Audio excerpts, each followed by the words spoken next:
Hello साथीहरू। मलाई देखेर खुसी हुनुभयो कि दुखी हुनुभयो? मेरो one of the biggest hobby भनेको बुझ्नुभयो चलचित्र हो। र मैले हिजो हेरेको चलचित्र लाज शरणम, जुन त्यो मुभीको टाइटल छ, त्यो मुभीको स्टोरीसँग केही हदसम्म म्याच चाहिँ गर्छ। तर but before the interval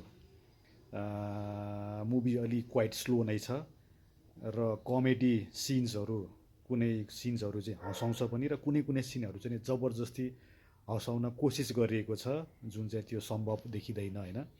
natural acting भन्छ नि, त्यो अलि हुनु पऱ्यो नि, त्यो नभएपछि राम्रो हुँदैन।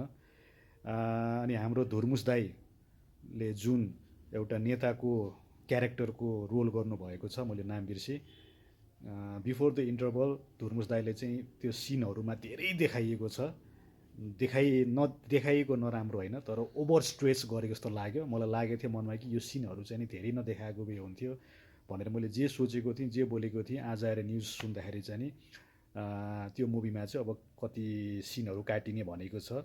र त्यो मुभीको लेन्थ हिजोसम्म चाहिँ नि 2 hours 45 minutes थियो। It's a quite लेन्दी movie.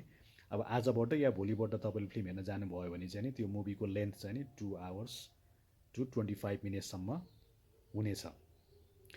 र आफ्टर द इन्टरभल चाहिँ नि अलिकति स्टोरीले चाहिँ पिकअप गर्छ, इमोसन्सहरू पनि देखाइएको छ। स्पेसली चाहिँ नि तपाईँको कर्णाली जुन त्यहाँ ठाउँ छ, त्यसको विषयमा देखाइएको हुन्छ पछि गएर। र त्यो कर्णालीको त्यो ब्याकग्राउन्ड सिन्सहरू होइन, कति रमणीय, कस्तो राम्रो रहेछ होइन। हिमालहरू सबै देखिन्छ, कस्तो राम्रो लोकेसन।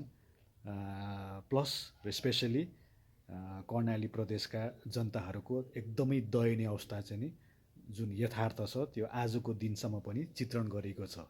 र जुन नेताले चाहिँ नि त्यहाँ एक प्रति पनि वास्ता नगरेको चाहिँ नि देखाइएको छ।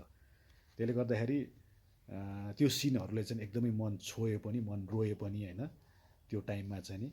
त्यस्तै गरी हाम्रो ज्ञानेन्द्र साईजी, उहाँले पनि आज हेरेर आउनुभएछ। उहाँ पनि कर्णालीको मान्छे हुनुहुँदो रहेछ, आज थाहा पाएँ। उहाँहरूलाई त पक्कै पनि मन छोयो होला, राम्रो लाग्यो पनि भन्नुभएको थियो आज। त्यही हो, अब मलाई एभरेज लाग्यो भन्दैमा तपाईँहरूलाई पनि नराम्रो लाग्न त होइन, सायद तपाईँलाई मन पनि पर्न सक्छ। तर त्यही हो, अब यसको एन्डिङ चाहिँ भइएको छैन, कन्टिन्यू छ। यो पार्ट 2को लागि वेटिङमा छौँ हामी सबैजना।